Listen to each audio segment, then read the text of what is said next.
ngewe ndamutse nzi ko Kayumba koko mfite ibimenyetso ko Kayumba yakoreye Fiona bira bintu namushinja kugira ngo duce agasuzuguro duce nyine ibyo bintu kuko it's too much birarenze nyine muri society yacu abagabo benshi bitwaza ikintu cyo kugira ngo bagere kunuza ariko na Fiona no ndizi ko ari kubeshyira Kayumba sibyo nawe namushinja mu rukiko kugira ngo bishire nubwo hano kwitangaza amakuru urumva Theo ntavuga ikibi cyumwe muri bo Fiona ni nka mushiki wanjye Kayumba ni nk'umubyeyi iyo nkuru yarambabaje cyane.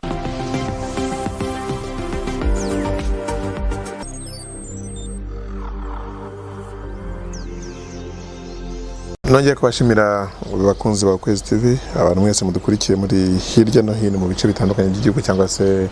no hanze mu bihugu n'imigabane itandukanye. Uyu munsi tugiye kuganira n'umunyamakuru ni Iradukunda Samson umunyamakuru wize mu ishuri rikuru ry'itangazamakuru muri Kaminuza y'u Rwanda ndetse yanakora ibinyamakuru bitandukanye cyane cyane ibyandika birimo Umuryango, Inyarwanda, Tarifa n'ubu n'ubundi aracyakora umwuga w'itangazamakuru. Samson rero impamvu twifuje kugutumira uri umwe mu banyeshuri bigishijwe na Dr. Kayumba Christopher ariko kandi igihe wigaga mu ishuri ry'itangazamakuru waniganye na Miss Mutoni Fiona. Mu minsi ishize havuzwe ibintu byinshi bitandukanye kuri Dr. Kayumba Christopher harimo aba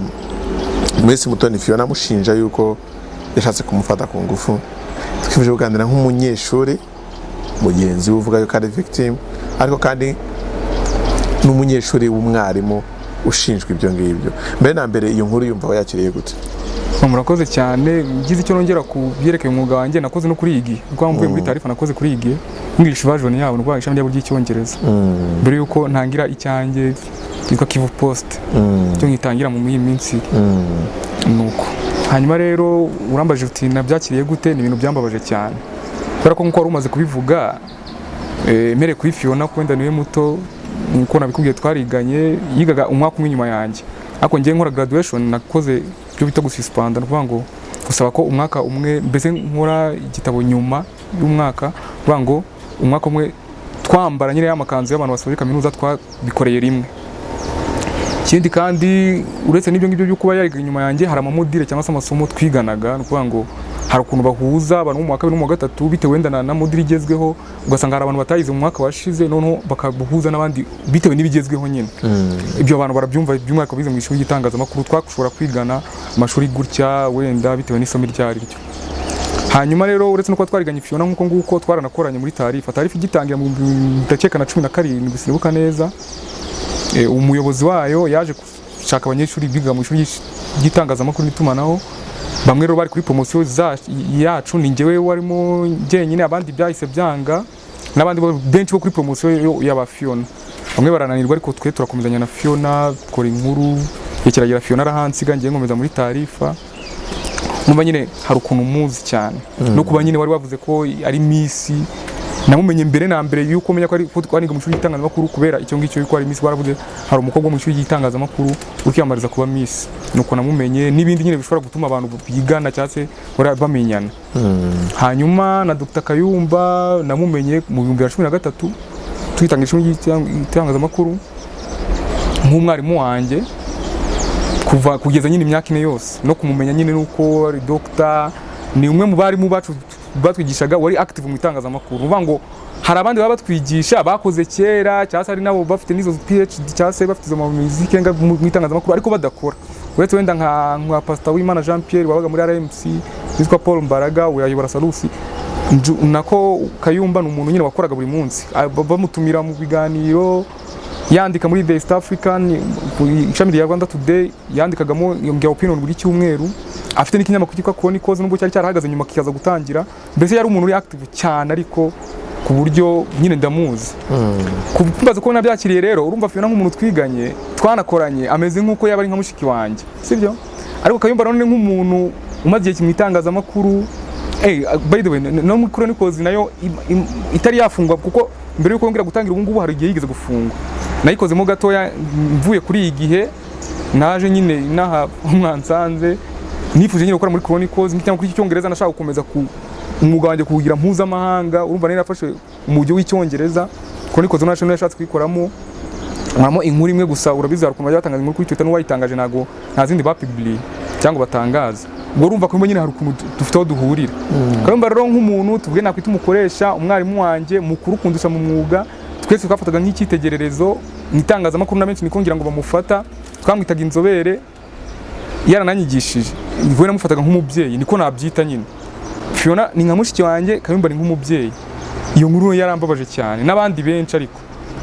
imbabaza kubera ko abo bantu hari ukuntu banyegereye abantu nyine tuziranye twahoranye twabanye ariko none nk'umuntu ushobora kubabazwa n'icyaha cyo gufata ku ngufu nanone ni ikintu nyine cyambabaje cyane muri rusange nuko nguko nabikubwira hari ukubabaza kuba byaravuzwe ariko noneho ibi byavuzwe ku mbuga nkoranyambaga havuzwe ibintu byinshi kuri byo byo wabyakiriye gute mu byavuzwe ku mbuga nkoranyambaga nta cyantunguye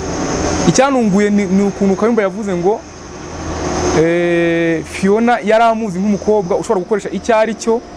kugira ngo agere ku cyo ashaka icyo ari cyo ndavuga nyine ubukobwa bwe ni ukuvuga urabyumva nyine abantu bakuru barabyumva kuba nyine ashobora kuba ari umukobwa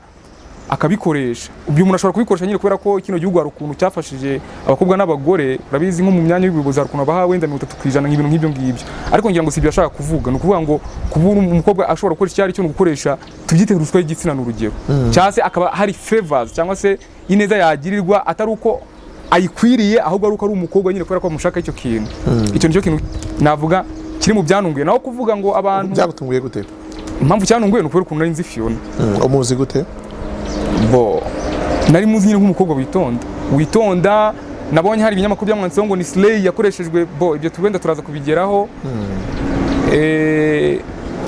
nyine byarantunguye wenda Kayumba ashobora kubazi n'abandi bakobwa twiganaga bakoresha ibyo bari byo muri ubwo buryo ukuntu yari yarabimenye nge nibajije se buriya ninde muntu wagiye kuganira na Dr Kayumba akamubwira ngo uriya mukobwa akoresha icyo ari cyo kugira ngo agere ku cyo ashaka ndibaza nk'umuntu wabimubwiye se n'undi muntu w'umuyobozi Fiona muri abo barenti nshobora kwibaza ibibazo cyangwa kubibaza ko nanjye umunyamakuru n'ubwo wenda ndi umutumirwa muri kiganiro ariko njye akazi kanjye ni ukubaza ibibazo akenshi nyine nkunda kubaza ibibazo hari ibyo nibaza rero wenda ntapfa gusubonera ibisubizo keretse nganira na Dr Kayumba hari igihe wenda kubera ko nanjye ndi umunyamakuru tuzaganira nibaza nk'umuntu ushobora kuba yarabwiye Kayumba ngo uyu mukobwa akoresha icyo ari cyo kugira ngo agere ku cyo ashaka igihe yamushaka ngo service nyine yavuze byose yabishyize kuri Twitter birahari urumva icyo cyarantunguye cyane wenda n'ukuntu nsanzwe nzi Fiona ikindi rero nuko impamvu ishobora kuntungura wenda nshobora kuza kubivuga ariko ikindi reka ndinguvuge ndaza kuvuga impamvu ishobora kuntungura wice nyine uko nzi Fiona n'ahari nona sibyo nuko azwi mu itangazamakuru kuko ni cyamamare ikindi kimeze nk'icyantunguye ni ukuntu byaje nyine Kayumba yaraye alonshinze ishyaka ntago byantunguye cyane ngewe abandi baravuze ngo buriya bishobora kuba ari politike kuki bije nonaha ariko nshobora kwibaza nk'uko Fiona yabibaje nawe umunsi nyine avuga ko ari ko ngira ngo Fiona nagari wabitangaje bwa mbere kuri Twitter ko niho byahereye ngiye nk'umuntu nyine urwanya ihohoterwa nzi n'ama victim ko umva mu itangazamakuru ibyo binyamakuru byose nakoreye nandikiye nigishijwe nyine gukora investigative journalism ni itangazamakuru nyine rikora amakuru acukumbuye cyane cyane muri tarifa ndanabashimira baho ngaho barabimfashije mbese cyane ngiye nzi nyine abantu bagiye bakorerwa ihohoterwa b'abakobwa muri muco wacu muri societe tubamo nyarwanda bikunda kubaho bakabiceceka bakashobora no kubisazana bikabigikomera uretse no kuvanga umuntu yashatse gufata ku ngufu abafatwa noneho ku ngufu bakabyihorera ntibabivuge nyine kugeza naho nyine urabizi wowe uri umunyamakuru bashobora no gufata n'umukobwa ku ngufu bakamutera inda akazatinya kuvuga n'uwo yimuteye kugeza anabyaye ibyo ngibyo ni ibintu bizwi ntabwo ari kuvuga ngo ni iki rero urumva nari navuga ukuntu ukubihuza na politike bakavuga se kucya bivuze nonaha njye nago kimwe na Fiona nanjye twara kwaza umuntu ubundi ni ryari umuntu agakwiye kuvuga ko yashatse gufata ku ngufu cyangwa se yafashwe ku ngufu icyo cyo sinzi umuntu wakinsubiza ese kuba umuntu yaragerageje ntawe ndi gushinja hano harabayeho gushaka kumufata ku ngufu ni itegeko kuko abivuga kube mbere yuko umuntu washatse kumufata ku ngufu ashinga cyangwa ajye muri politike sinzi nyine ibyo wenda nibyo nibaza wenda ubishoboye yazansubiza aho rero wenda ntago nemeranya cyane n'ababivuze gusa ukuntu byavuzwe cyane ntago ngiye byanungiye kubera ko niba umukobwa avuze ngo umwarimu wanjye yashatse kumfata ku ngufu noneho bikanamenyekana ku munsi umwarimu yashinze ishyaka rya politike, umuntu wese n'umuntu utazi na politiki ashobora guhita yumvamo ikintu akavuga buriya byakozwe kubera politiki. Ni nabyo nakayumva yavuze, ngira ngo ashobora kuba yaranabivuze kuri kinyamakuru cyanyu simbizi, ariko yaravuze ati ni propaganda nyine z'ubuswa, ni ibintu biciriritse. Hanyuma Samson, yego, ukiri kuri ibyo hari naho Dr. Pemba Christopher avuga ati ko avuga yuko atifuzaga kongera kwicara mu ishuri ndimo, aho wenda ko nta yandi mahitamo yari afite kubera ko ntiyari kunyirukana, ntiyari afite ubwo bubasha, kandi ntiyari kureka kwiga, akemera akabana n'icyo gikomere cyo kuza kwicara imbere y'umuntu ushatse kumuhohotera. Ati none ko yajyaga ntumira mu biganiro bye, ko hari abatumirwa benshi yari gutumira, icyo wowe wacyumvise gute? Ese ubundi koko Fiona yatumiye Kayumba ku biganiro bye? Simbizi neza, nibyo yarabivuze, ariko kubera ko Fiona we muri iyi case ntago yagiye avugana n'itangazamakuru, ariko nyine abanyamakuru bazaperereze bakora iperereza bamenye kuko niba byarabaye, simbizi, ariko birashoboka. Ariko nyuma neza ko nayisobanura avuga ko ngo ibiganiro ngo abatumirwa ngo yabafatirwaga cyangwa se yabagirirwagaho inama n'abafatanya producing ikiganiro. Okay, Fiona, yego, ariko none ukibaza ngo ese abo bantu muwamufatanya, ese ko niyamufatanya ntago wabwira uti uyu mutumirwa ngewe uriya sinkunda n'ibi kuri we cyangwa se arambangamira ngabe wamureka? Ariko urumva aho ngaho ubuvanze akazi n'ubuzima bwawe bwite bw'umuntu. Ubu bose bamubaza bati urabivuga kuki uvuga ibyo ngibyo, ubu yari gusobanura iki? Niba wenda atari yaravuze ikibazo ko cyagenze, wenda ari igikomere cyamuteye, simbizi, kuko abantu ni urugero. Reka nze ngubu urugero wenda aho ngaho kugira ngo umuntu ashobashe kubyumva. Hari umugabo ushobora gushaka gufata umukobwa ku ngufu, bagakomeza bakabana ngenda bazi, urugero nko mu kazi, kubera ibintu bya ruswa y'igitsina. Hari ukuntu aba boss nk'uko Fiona wenda yabivuze, cyangwa se bishobora kumvikana, umuntu mukuru ugufiteho ububasha, ufiteho umukobwa ububasha, n'umugore nawe byabaho, si kuvuga ngo ni umugabo ku mugore gusa, ku mukobwa n'umugore ufiteho umusore muto ububasha ashobora kubikora, ashobora kwifashisha ububasha afite ku muntu agashaka kumuhohotera. Akenshi kubera ukuntu society imeze, akazi kabuze, kubera ukuntu abantu batinya kubivuga, kuko nabyo bibaho, nibyo twatangiye tuvuga, umuntu ashobora kubona icyo gikomere. Ngenza abakobwa ntago nabyanditse kubera ko hari igihe nyine udafite ibimenyetso, ariko niko babimbwiye, kandi source tubizikura amakuru tuyakura ku bantu. Akubwira ati kana kashatse kumfata ku ngufu ari umuboss wanjye, sibyo? Ni wenda ntibyaba, sibyo?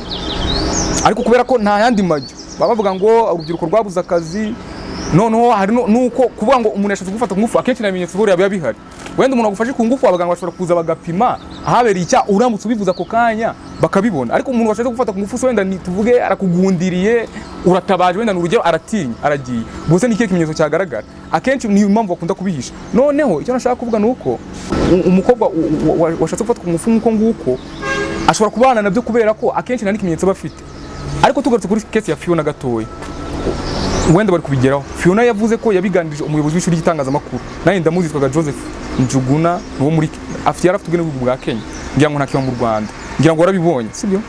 Kandi Njuguna sinzi niba narayisomye, avuga ko koko Fiona yamubwiye icyo kibazo. Ariko noneho kubera ko Kayumba ngo atazaga ku ishuri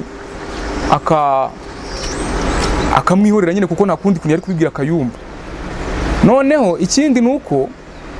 Fiona nk'umuntu wabonaga ibyo ngibyo bigenze gutyo ku ishuri, hari ubwo hakazamo n'uwo muco wo kutavuga ibyo bintu no kuba nta n'ibimenyetso yari afite, kandi sinigeze ko ngubu byoroshye kubona ibimenyetso uretse ibyo avuga. Nk'umuntu wabonaga ishuri nacyo ribikozeho, byari bigoye nyine ko yanabivuga, n'uko yari kubivuga. Simbizi niba yarabonye ku ishuri, niba ari kuko ibyo avuga ari byo, akabona ku ishuri nta kintu babikozeho, hari ubwo wenda yavuze ni reka mpfaniranwe, kuko nk'uko nabikubwiye hari abakobwa benshi bapfaniranwa n'abahungu ntibabivuge. Ibyo bimaze gutangazwa, hasohotse izindi nkuru zivuga abandi bakobwa Kayumba yashatse gufata ku ngufu. Iyo coincidence yo? Coincidence ishobora kuba ifite ahuriye na politiki, ariko nanone hakaba no gutinyuka kw'abantu, kuko nabikubwiye abakobwa benshi n'abagore batinya kuvuga biriya bintu, cyane cyane ko nyine akenshi namenye nyine baba bafite. Erega gushaka gufata umuntu ku ngufu nta nubwo ari no kuvuga ngo mwahuriye mu cyumba cya muri salo nk'uko Fiona yavuze ngo bahuriye mu nzu. Hari ukuntu ushobora gukora sexual harassment, ni uvuga ngo guhohotera umuntu bishingiye ku gitsina ukoresheje na telefone, siko bimeze? Ubwo se uhamagaye umuntu ukamuhohotera muri ubwo buryo, ibimenyetso sinzi kubera ko ari ibintu ni icyahirega kimeze nkaho abantu babifata nk'ibintu bisanzwe kubera ko nyine nahisi igeze n'ubusambanyi nabwo hari ukuntu bugenda bwiyongera siporo simfite imibare ariko ndabibona nyine umuntu ashobora guhohoterwa hari n'abantu baba bazi ko atari n'ihohoterwa rero nk'ibyo ngibyo kubera ko nta bimenyetso biba bihari abantu bashobora kubona yatinyutse kuko na Fiona nawe yavuze ko yari yabanye igikomere agatinya kubivuga kugeza ubwo uriya witwa Salva Kamara wabishyize kuri Twitter yabitangaje akanamushimira ko yamuteye ingufu zo kubivuga ubwo rero Fiona nk'umuntu nawe wari waratinye kubivuga ko byaramubayeho hari abandi bashobora kuba barabibonye bagahita babivuga gutyo ariko nanone iyo coincidence ishobora kufite ahihurira na politike ntago bajya bavuga kira ngo igisirikare si gipadiri politike nawe ntago ari igishumba cy'intama ibyo byose umuntu abashaka nyine kwiyerezaho rubanda hari ubwo bashobora kubona nkuko Kayumba yavuze ngo bari kumukoresha muri politike bashobora no gukoresha n'abandi kugira ngo wenda bagaragaze Fiona nkuko avuga ibintu by'ukuri ariko nanone nabyo biranashoboka ko ibyo byabaye none abantu bakaboneraho nyine kubivuga kuko nkuko nabikubwiraga abantu benshi ntabwo bakunda kuvuga ibiyo byababaye ibintu nk'ibyo ngibyo abo bombi mwavuze uti mufata nka mushiki wanjye ni mufata nk'umubyeyi wanjye hari wigeze uvugisha muri iyo situation naro wigeze uvugana nawe kuganira bisanzwe bo Fiona namubwiye niba byarakubayeho ihangana kucyongera niba byarakubayeho wamubishaka ko nawe ubuye no yesu nabyemezwa n'iki ntago nakwemera ko birabintu ari byo sinabyemera birashoboka ariko nanone iki kiza nuko biri mu butabera Kayumba we bo nawe namugirira imwe nyine nk'umubyeyi ariko umuntu ugiye muri politike nyine ugomba kuba witeza urubwato kuko siwe wenyine ugiye muri politike ibintu nkabira bikamuvugwaho ntawe ndi gushinja wenda uwabarabikoze ariko ni mukuru nawe waranabibonye ko yanavuze Fiona ntago yakunze kuvuga mu itangazamakuru yavuze ati ni propaganda hari n'umundi wo mu ishyaka ryacu bashinja ibyaha urumva rero Kayumba we ntabwo nari kumubwira ngo ihangane lecturer urumva ntago mvuze ko aberewe n'urubwa cyangwa iki ariko n'umuntu w'umugabo nyine ashobora kubigira biriya nyine umukobwa ashobora no kukubeshyera niko ngenda bifashe Fiona ntago twari tumaze igihe tutavugana ariko ndamubwira kubera ko nzi nyine igikomere biriya bintu bisiga namubwira ni ihangane reka dutegereze icyo urukiko ruzavuga hari akantu wigeze gucaho umurongo uvuga ngo mu byagutunga cyangwa se mu byakubabaje harimo kuba Dr Kayumba Christopher aravuze ngo Miss Fiona asanzwe ari umuntu ukoresha witwaza icyo ari cyo kugira ngo yabashe kugera ku cyo ashaka kugeraho ntabwo byatumye wenda uvuga uti byaba ari byo wenda kubera ko ako kavuze kanuze katari ko urumva abakobwa ibyo bintu bibaho pe kwitwaza icyo bari cyo kugira ngo bagere ku cyo bashaka bisanzwe bibaho nkuko nabikubwiye nkuko nzi Fiona yewe yabikora ntago ari ngo ni marayika birashoboka nyine nk'undi mukobwa wese ariko nyine uko muzi njyewe ibyo yagezeho se ni icyubundi mubizwi bizwi nk'umusitari nk'umunyamakuru ni ukuba igisonga cya Miss sibyo ntago nzi ngo yari yabaye wakangaye icyo gihe sibyo umuntu ashobora kwibaza se yabigezeho kubera inuza ise umurebye sinzi ubwo abari muri Miss nibo babivuga ikindi ni umwanya ariho actually kuri promotion yacu abantu batangiye kwitangazamakuru muri 2013 2013 n'abandi baje 2014 abo bose tuvuge ndabazi ko twagiye twigana abandi twagiye dukorana abandi turahurira nyine mu kazi bisanzwe ni ukuvuga ngo Fiona ari mu bantu nyine bari ku rwego rwo hejuru bari kuri nivo nyine zihanitse mu itangazamakuru akora CNBC Africa na Forbes Africa nyine Forbes barayizi na CNBC iyo televiziyo barayizi ni umwe nyine mu bantu bageze ku rwego rwo hejuru hari n'undi musore twiganye nawe bakoranaga yitwa Muvunyo Hotel urutari umutavu tubiziranyeho twe twariganye njyewe ni umwe mu bantu ibyo binyamakuru byose tuvuge ngiye byo nakoreye n'indi televiziyo mu Rwanda ntekereza ko biri ku rwego rwo hejuru none ushobora kwibaza ese televiziyo nk'iyo ngiyo nayo umuntu ashobora kuyigeramo yitwaje icyari cyo simbizi ese Fiona ni umuntu uzi ubwo bwenge kurusha abandi bakobwa mu Rwanda ku buryo byamugeza aho ngaho igishobora kununguramo noro ni iki sibyo twatangiye tarifa nta mafaranga ifite amariyoni amateka nyine wenda ni indi nkuru sibyo abandi bana baranirwa barigendera Fiona turakomeza turakubita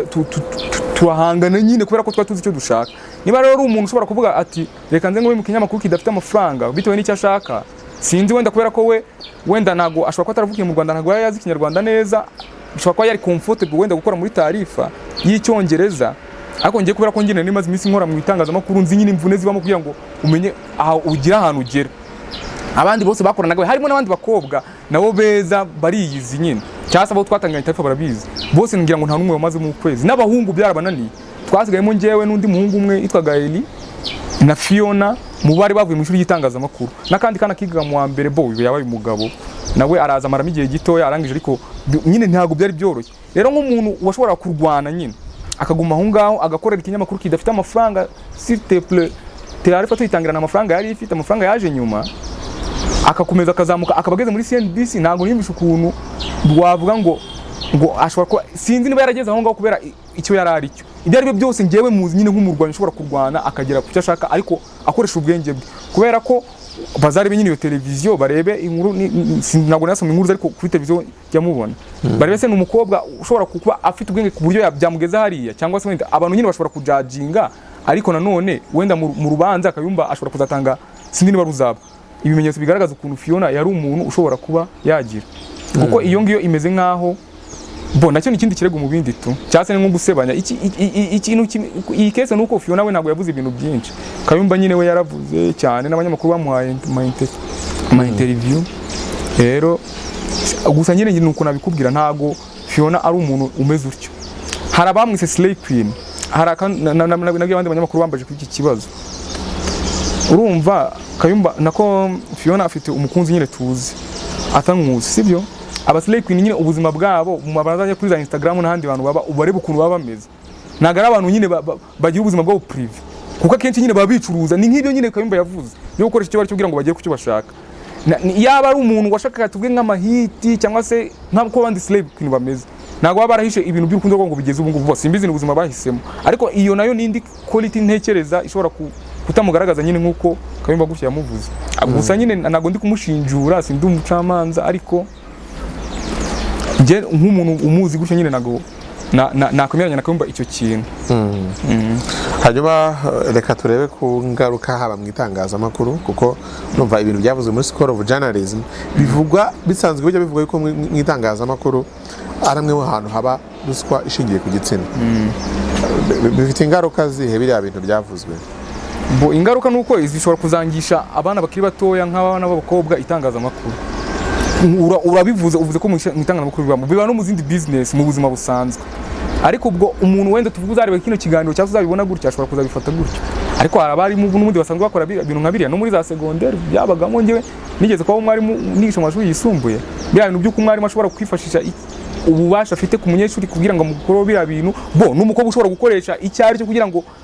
abone icyo ashaka ku mwarimu bibaho ntago ari mu itangazamakuru gusa ariko icyambere bishobora gutuma itangazamakuru abantu batarikunda icyo ni icyambere icya kabiri nuko urumva hari abantu nyine badashobora kugira icyizere abantu bahanganye na Kayumba tuvuge muri politiki bakavuga bati kuko Kayumba nyaravuga dize propagande n'abantu batatwishimiye umuntu ahita yumva bashaka kuvuga ntekereza ko ari abari ku butegetsi cyangwa ku buyobozi niko ntekereza ibyo bishobora gutuma bitesha agaciro nyine leta kuko niyavuga ikindi bishobora kugira nk'ingaruka ni ku ishyaka rya Kayumba umva yaratangiye politike ashobora kuba afite imigabo n'imigambi myiza bitewe n'ababibona njye ntago hari uruhande mvugamye ngo mvuge ngo afite imigabo n'imigambi myiza ariko abantu bashobora kuvuga ati kumbe nuko ameze hakiyongereho n'ibindi nyine Kayumba yarasanzwe azwiho uzi nawe byo kuba yaragaragaye byo gufunga umwaka bivuga ngo yateje akabyo kwibuka cy'indege by'ubusinzi mwibuza ko na Fiona yavuze ko umunsi ashaka kumufata ku ngufu yasanze Kayumba yasinze byongera kuri bya bindi Kayumba hari mu video yasakaye Kayumba yasinze yaborewe bo murabizi ibyo ntago ari kuvuga ngo niki ibyo urumva byiyongera kuri ibyo ngibyo bishobora gutesha credibility ya Kayumba nk'umunyapolitiki mwiza kuko hari abantu bavuga batekse umuntu w'umusinzi gutya na gutya niwe ugiye kutuyobora niwe ugiye gutangiza ishyaka hari n'abavuga ngo RPD ni ishyaka rya Kayumba ngo ni Rwanda Platform Drunkards sinzi nk'uko nguko bagahita biheraho urumva mbese ni ibinyoro byongere mu bibembe ni ukuvuga ngo ni nk'umunyu mbese wongeye mu gisebe kuko Kayumba yarafite akuntu atazwe mu buryo buri person mbese tuvuge ku giti cye ibintu nyine bitari tuvuge ingeso nziza kubera ibyo bintu nyine byavuzwe kuko nakwibutsa ko no muri kaminuza ngo bamusezereye kubera imyitwarire mibi iyo byongereho n'icyo ngicyo kuvuga ngo ashobora kuba yarafashwe hakaza n'abandi benshi niba hari amakuru bifiteho nyine ibyo by'ubusinzi niyo myitwarire mibi se bamwirukaniyeho ngira ngo ashobora kuba barashingiye kuri iriya video babonye kubera ko iriya ntago ari public relations nziza ntago ari PR nziza nyine ku kigo umuntu w'umwarimu ukomeye gusinda kuriya ngira ngo nibyo bashingiyeho ibindi ntago na breaking news for you, ntago nabaha amakuru. Niba hari ibyo mfite nahinda umunyamakuru, nabwiye mfite ikinyamakuru cyanjye cyitwa Kivu Post, nzabyandika niba hari ibyo mfite. Ariko nanone hari ukuntu ntekereza abanyamakuru niba barabaye banebwe kuri iyi kese, kuki badacukumbura ngo bagende babaze ese Kayumba ngo ureke bara abakobwa gusa bagende batubwira umukobwa uyu nguyu,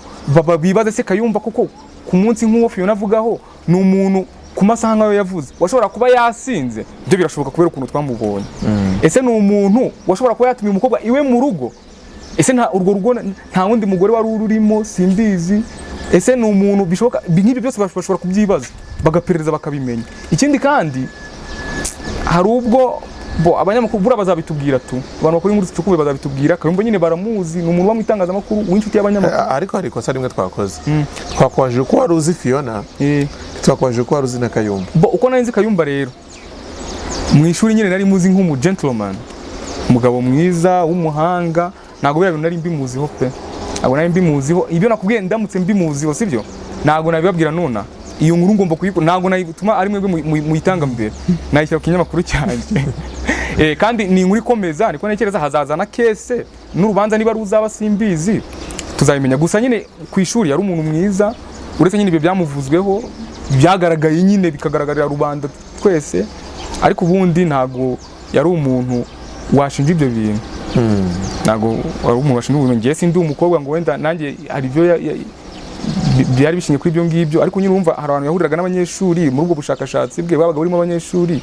simbizi, wenda abakoze ubushakashatsi bashobora kuzakubwira uzashaka umwe cyangwa umwe muri babiri umaze kujya muri ubwo bushakashatsi bwari bwo n'amafaranga by the way. Hari ubwo byasabaga kugira nawe nyine umunyamakuru uzakora uzabicukumbura. Ariko njyewe Kayumba nyine nari muzi nk'umuntu mwiza, ntakeka y'ibyo bintu. Ariko nanone nkuko nabikubwiye, nanone Kayumba nyine muravuye ko mufata nka papa. I can reserve my comment kuri icyo kintu, kubera ko ibyo byose ngiye nk'ubu ngubu papa wanjye n'urugero umbyara akoze amakosa nk'ayo ngayo, simbizi ko nabitangaza mu kinyamakuru nk'iki ngiki cyangwa se ngo mbishyire ku kinyamakuru cyanjye. Hari ukuntu umuntu agiye guca urubanza, mu rubanza akazamo abantu bo mu muryango we, ashobora gushinjura ariko biragoye, sinzi ko yapfa gushinja, bashobora kutabyemera. No gushinjura nabyo bashobora kuvuga ko atari netre sibyo. Ariko none iyo nk'umucamanza baga agiye guca urubanza, sindi umucamanza aha ngaha kuvuga nk'umunyamakuru cyangwa se nk'umuntu uzabo bantu bombi yivanaga mu rubanza. Rero njyewe ntago nasiga umuntu ibyondo nyine ndamutse ndamubimuziho. Nshobora kuvuga ni urubanza ruri mu rukiko sibyo, ikirego cyagujwe muri RIB, reka ubutabera buzakora akazi kabwo. Ariko nanone rero ngereka nze nkubwire Bwana Theo, njyewe ndamutse nzi ko Kayumba koko mfite ibimenyetso ko Kayumba yakoreye Fiona bira bintu namushinja, kugira ngo duce agasuzuguro, duce nyine ibyo bintu, kuko it's too much, birarenze nyine muri society yacu. Abagabo benshi bitwaza ibyinshi cyo bari kugira ngo bagire kunuza. Ariko na Fiona none ndizi ko ari kubeshyira Kayumba sibyo, nawe namushinja mu rukiko kugira ngo bishire. Nubwo hano kwitangaza amakuru urumva Theo, ntavuga ikibi cyumwe muri bo, nago ntaba niteguye kubivuga. Ugiye kugira inama umwe muri bo, mushiki wawe n'umubyeyi wawe, uramugira inama niba byarabayeho niba bitaranabayeho. Umugirutiri niba byarabayeho Kayumba nakugiriye inama, niba bitarabayeho nakugiriye inama. Ugende kuri Fiona. Ndahera kuri Kayumba. Bira bintu niba byarabayeho kuri Kayumba sibyo, nk'umuntu washinze ishyaka avuga arashaka ko ubutabera butera imbere, ntekereza ko iyo ushaka kuba umuyobozi uba uzi ko indangagaciro yo kubazwa ibyo wakoze cyangwa se accountability cyangwa se ibyo ukora aba ari byo ushyize imbere. Niba yarabikoze koko simbizi niba yabyemera, sindi ngo muyakwijyana muzi, ashatse nyine yashaka ukuntu niba yasaba imbabazi rubanda, nimba yajya mu rukiko akemera agasaba imbabazi, nicyo namugira inama. Nicyo ngicyo navuga, kubera ko atarabikoze wamugiriye inama namugira ni ukwihangana, ariko agapushinga ikiriya cyashaka kikamuvaho, agakora ibishoboka byose kugira ngo nyine ntate gukomeza guta credibility hiyongera kuri ibyo byose twavuze. Nukurwana mbese agakora ibishoboka byose icyo cyashaka, kuko ni cyashaka ibi cyane. Urumva ari nk'abantu bamufataga nk'icyitegererezo, kuma ni umupapa nawe w'abana. Urumva umuryango we kubona umuntu bavuga ngo arashinzwe gufata umwana yenda nko kubyara n'urugero, ni ikibazo. Agomba kwirwanaho ibishoboka byose, hanyuma ntakoreshe cyane ariko itangazamakuru, kubera ko buriya hari ukuntu bacumugana mu Kinyarwanda ngo utamutuka bo ushobora kwiregura nibyo, ariko Fiona buriya yavuze utuntu dukeya, uretse kuba ibintu bya mbere byatangajwe n'undi mukobwa Fiona akaza akavuga gutya akicecekera, kagomba kuvuga ibintu byinshi cyane. Ndamugira inama yo kujya kubivana mu itangazamakuru, ubwo ishyaka ryo wenda akabishyiramo kugira ngo ryamamaze, ariko birasa ntabivugeho cyane, ahubwo akajya mu butabera. Iyo niyo nama ya mbere namugira. Hanyuma warambaje no kumbaza, warambaje kuri Fiona niba byaramubayeho nawe nyine napushinge urubanza rube, ariko ari nibishoboka nyine gushaka gufatwa ku ngufu ni icyaha nyine, ni igikomere, ariko ubwo yabanye nabyo ashobora no kubabarira Kayumba cyangwa se akazasaba mu rukiko, mbese byandi byo koroshya urubanza ntitubone abifungirwa sinzi ibihano uko bino bimeze, ariko yanamubabarira kuko ni nk'umubyeyi. Kandi ibyo bintu byo gushaka gufatwa ku ngufu bishobora kuba ku mugabo, umuntu ari wese bishobora kumubaho. Abantu nyine byagiye biba ku bantu benshi, uvuga ngo ntago ari uwo ubizanye, ari ibishoboka akaba yamubabarira, kuko nabikubwiye ko umwe ni nka data undi ni nka mushiki wanjye, akaba yamubabarira, byaba ari byiza cyane kurushaho. Bitarabaye Fiona bazamuhana, sinzi niba itegeko inama wamugira ni iyi. Inama namugira bitarabaye yahera kuri Kayumba amusaba imbabazi, hanyuma agasaba n'isi yose imbabazi muri rusange, kuko byaba byitwa ko yasebeje umwarimu. Gusa ariko nanone nge mba numva nshaka ubutabera kuri biriya bintu, kuko ni abantu bazwi, ni ibintu dukomeje kuvugaho bikavugwa, niba ari uwakoze ikosa agahanwa, byaba ari byiza cyane. Nge nibyo byanshimisha kurushaho ubutabera kuri biriya bintu. Watangiye utwibwirira uti kiriya cyaha kubona ibimenyetso biragoye. Mu butabera ntabwo hatsinda ukuri, hatsinda ibimenyetso. Ubutabera ko bwawe urumva ntibizoroha, ubwo ibyo ari byose kugira ngo Fiona arajijutse kubishyira hanze, ntabwo yari yizeye ko nta bimenyetso afite. Ndizera ko atahubutse, kubera ko urumva yabishyize hanze hashize igihe kirekire. Aramutse yarabikoze nta bimenyetso afite akazatsindwa, ubwo nyine kwa shauri yake nyine niwe utarirwanyeho. Ariko ubundi ubutabera ndabwizeye nyine bushobora kuzakora akazi. Hanyuma gira inama public dusoza ikiganiro, kuko nayo ukwiye gufata cases nk'izi ngizi, kuko nibikubwira kubera ko najyemo n'ahantu bavuga bati bino bintu biri kujya kuri social media kuruta uko biri kujya mu butabera, kandi social media ntizabikemura. Icyo nangira public ntabwo wabuza rubanda kuvuga pe, kandi kiriya ikibazo cyahuje ibyamamare, urumva kisanzwe kwa muri societe bihuriranye na politiki, ntabwo wayibuza kuvuga. Icyakora nyine birinde kugira ubacira urubanza, badutegereze urubanza, twe kugira icyo tubivugaho ngo usange urukusebya mwarimu wawe cyangwa se mwarimu wacu, cyangwa kugwita Fiona indaya nk'ibyo bavuze, kuko niyerekeza ko aricyo Kayumba yashatse kuvuga. Bareke kubijyana cyane mu itangazamakuru, kuko nabo babigiramo uruhare, ahubwo bareke ubutabera. Niba hari abanyumva bashobora gukora ubutabera babyihutishe, bivemo kugira ngo n'abashobora kujya mu murongo w'ishyaka rya Kayumba babijyemo kiriya kintu kimuvuyeho. Hanyuma public ye gufata nkaho umukobwa wese ushinja umugabo ko yashatse kumufata ku ngufu ngo hari igihe agomba kubivugira.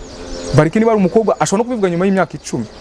Hanyuma nanone bere kubifata nk'ibintu bya politiki, kuko abagabo bose bagiye bashinzwe nkabira, ntabwo ari kuba ari abapolitisi, ntabwo ari kuba ari abanyapolitiki. Kubifata muri ubwo buryo ntibyabura nyine, kubera ko ariko byabaye, kandi Kayumba ni umuntu w'umunyapolitiki, ntibyabura. Ariko njye ntekereza ko kubifata muri ubwo buryo ari ukwibeshya.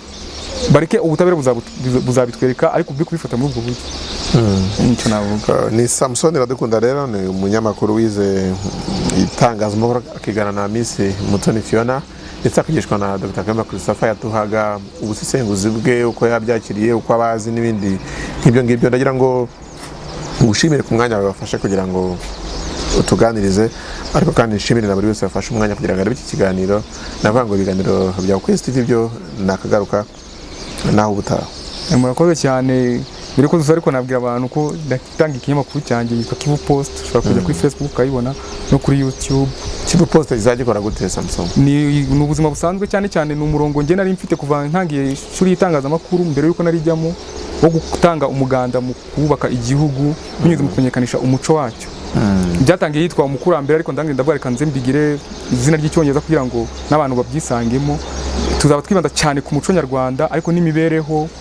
muri rusange y'abaturage. Kubera iki Kivu Post muzajya mwibanda ku nkuru za hano mutuye mu oya bo ni nka point de repère, ibyo bita mu gifaransa, kwa kundi uvuga uti urabona nk'ukwezi ikinyamakuru cyanyu ni ikintu umuntu ashobora kubona cyane. Umuntu wo mu Rwanda rero na hano no mu karere Kivu ni ikintu nyine gifite aho gihuriye, gifite ukuntu abanyarwanda nyine bakizi no mu karere k'ibiyaga bigari muri rusange, kandi nabwiye ko tutazakora mu kinyarwanda gusa. Ni muri ubwo buryo nagaruka ngo tuzakora inkuru za hano, ariko ntikira ko buri munyarwanda wese hari ukuntu ahura n'ikivu. Muri ubwo buryo twabikoze. Nuri hirya kure y'amazi hari igihe gisambaza zivuye mu kivu cyane ahubwo natubwira abantu ngo bazi bazi baryisambaza. Ikivu muri iyi minsi ndakeka kidafunze. Samson, nabwo rero ngo komeza utere imbere na kinyamakuru cyawe Kivu Post, n'umwuga w'itangazamakuru muri rusange kuri wowe ukomeze ujya imbere. Ibihe byiza. Ndabashimiye cyane.